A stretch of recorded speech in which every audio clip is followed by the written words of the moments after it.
Hi, I'm Rob, and in this Gems of War video, I'm going to show you the team order and strategy I used to do this HELLCRAG Epic Trials. Super crazy easy this time. So easy, in fact, you can actually have a little bit of fun with this if you want to at the same time. Last level. The enemy, we have Hellstone Gate, Stone Zombie, Adakite, and Nabasu. Now, if you're a newer player to the game, you still have to be wary of these bottom two troops. These are the ones that cause the damage, so you're going to want to kill Nabasu first. Steals 10 armor from an enemy, then deals a decent amount of light splash damage. If you're a newer player, that is going to be quite a lot of damage, which you do not want to receive.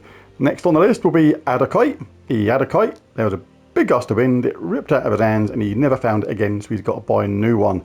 But it does deal damage to an enemy. We're not a boss, ignore that part. Does explode 3 gems. Be careful of that explode 3 gems if you decide to cast your Craghound. I'll explain why in a second. Then you just take out these bottom 2 troops. They don't do a lot, nothing really to worry about with these damage wise. But our team, I'm going to pretty much leave it like this. Some people may like Charlestoni up top, so she gets first dibs on the brown, but she is key to the key. Key to the key, key to the team regarding the looping mechanic. So I'm quite happy with her in second place. And this troop up here also has reduced damage from skulls by 50%. I can absorb any damage that comes our way regarding skulls and things like that, and we get to cast that and explode a gem, barrier a random ally for each brown gem destroyed should we need to. But Charleston is the key to this. This is an all constructed team, so we'll generate loads of brown every single time we cast her, as well as do a decent amount of damage. The fun begins if you like. If you want to cast Craghound, can deal damage to 2 random enemies, then create 3 evil gargoyle gems, which can be a lot of fun. So then you cast Zernabog afterwards, who creates 10 brown gems, then explodes magic plus 1 gems, taking out those gargoyle gems at the same time and inflicting a load of negative status effects upon the enemy. And as the awesome dust plume, conjures a dust storm when my turn begins. Totally different from the start of battle. Start of battle can be overridden by someone else's storm. This is when my turn begins, so all the while Zernabog is in the team, you are going to have a dust storm, which is brown. So all motion medals for this. We can absolutely go for it. Right, so we want to get our Charleston up straight away, or brown, whatever's nearest. We'll take a 4 match when it's there, just because we like it. Right, the top troop is up, but we're not worried about that. We want to get Charleston up. When you get the option for yellow or brown, take yellow for her, because the more brown that are left on the screen, the more chance she has got of looping when you cast her spell. Right, we've got no yellow or brown now. Oh, what the heck? Never mind. We'll just take something else then. Still no yellow. Oh, we've got yellow there. Was that there before, or did I miss it? Anyway, let's cast a Charlestoni. Like I say, if you're a newer player, you want to start on these 2 troops here maybe. Because that one's charged, I'm going to start picking on him and just show how this works with the looping mechanic at first. You can just literally cast her again and again and again. Because this is an all construct team, the boost is plus 12, so that's 15 brown gems created every single time. With this dust storm as well, where brown gems fall more than the other colours, this is more than likely to loop. It's probably going to loop 19 times out of 20. You may lose it once every now and again, but if you do lose it, just cast Zernabog and you will charge up your Charlestoni again. It's really this straightforward. And it's always better to cast cast Charlestoni on the troop that isn't at the top.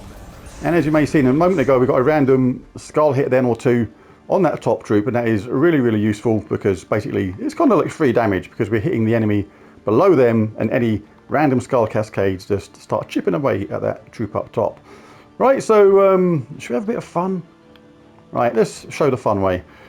Deal 64 damage to 2 random enemies, create 3 evil gargoyle gems.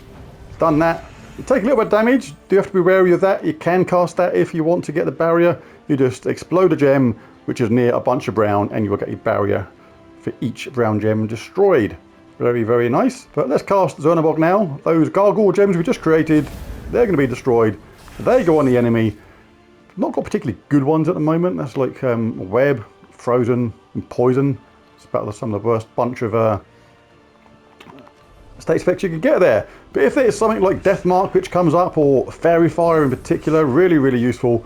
That means that you're going to be doing extra damage with your Charlestoni, and everything will happen just that much quicker. And of course, Death Mark has a chance to come in as well if the enemy gets to even get a turn. Because this loops so well, you can almost do this without looking. It's just literally the L1 button and the cast button for Charleston, whichever you've got it on, and it's an absolute stroll in the park. Right, let's pick on the bottom troop now. This is by far the easiest way to do it. Like I say, you can have fun with those gargoyle gems at the same time, but you do have to be a little bit wary because some of these enemies do actually explode gems. I think they're dead now, the ones that exploded gems. But if they do that and it goes on you, it's typically going to be something really annoying, like go on your Charleston and it'll be web, which means her damage is going to be reduced to virtually nothing, which is annoying. So this is the safest way to do it. Oh, let's see if we can get lucky. Let's see if we can get lucky. Come on. Give me some good status effects. Don't then. Let's try that again. Oh, they got the Stone Murphy summon. There you go, Fairy Fire and Death Mark. I mentioned both of them, they both happened at once. What the heck? So extra damage now, that's Stone Murphy, and there you go, Death Mark's come in and just sorted him out absolutely straight away. So now that thing's, oh, he's impervious, so no point doing that. We may as well just whack away at them now with Charleston. Crag Hound at the bottom does actually hit twice, so when you get it to in range of this doing damage twice, you can go bish bash, and then they're nearly dead, and one more Charleston and the job was good. And they barely got a turn. The turns that they did get were the ones that we gave them because I knew they were going to get a turn because I decided to cast my Crag Hound or something like that. But yeah, absolute walk in the park. So really easy epic trials this time. There's a video. If you enjoyed it, found it useful or helpful, anything like that, it'd be really cool if you bash that like and subscribe button. It really does help. But most of all, thanks for watching, and I'll catch you again next time. Bye for now.